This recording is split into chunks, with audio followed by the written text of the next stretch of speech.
Hello विद्यार्थियों, आज हम कक्षा 10 की गणित से प्रश्नावली 7.1 का पहला प्रश्न हल करेंगे। इसमें लिखा है दो बिंदु हैं 2, 3 और 4, 1। इनके बीच की दूरी ज्ञात कीजिए। इसे ज्ञात करने के लिए हम सबसे पहले इस बिंदु को कोई नाम दे देते हैं। जैसे मान लेते हैं ए। माना ए कोई बिंदु है 2, 3 तथा बी कोई बिंदु है 4, 1।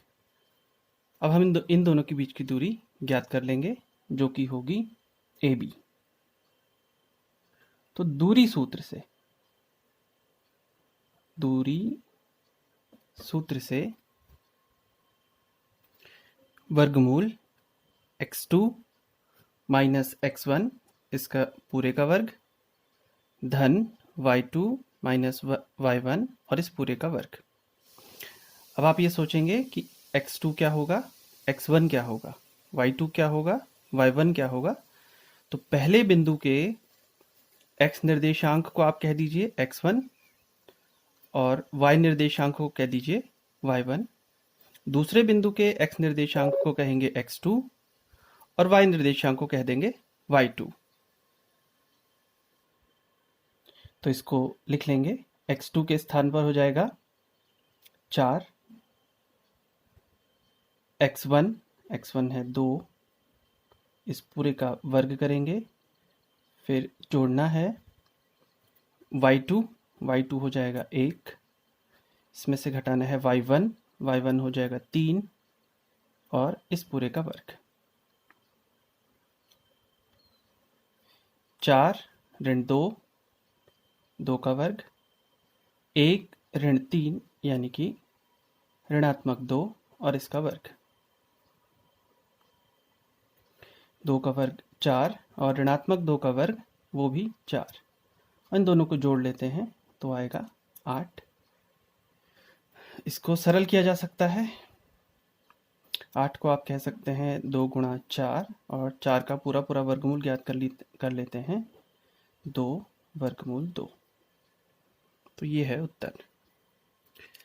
अब अगर आप चाहें वर्गमूल 2 का मान जो लगभग आप लेते हैं 1.414, ये लेकर इसकी गणना कर सकते हैं 2.828। तो आंकिक मान इसका प्राप्त होता है 2.828। अच्छा, यही काम जैसे हमने कल कहा था, हालांकि इसको आपको करने की आवश्यकता तो नहीं है, लेकिन सिर्फ एक समझाने के लिए मैं बताना चाहता हूँ। अगर हम इसे किसी कार्तीय तल पर, किसी ग्राफ पर बनाएं तो देखिए पहला बिंदु हमारे पास है 2, 3, ये है 2, 3, ये एक बिंदु हो गया, इसको आप नाम दे दीजिए A। ठीक ऐसे ही दूसरा बिंदु है 4, 1, तो ये हो गया आपका 4, 1, इसको कह दीजिए।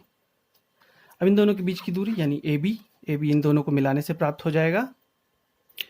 तो हमने इन दोनों को मिला लीजिए और देखिए कितना मिल रहा है। हाँ, 2.8 के करीब ये मिल जाता है।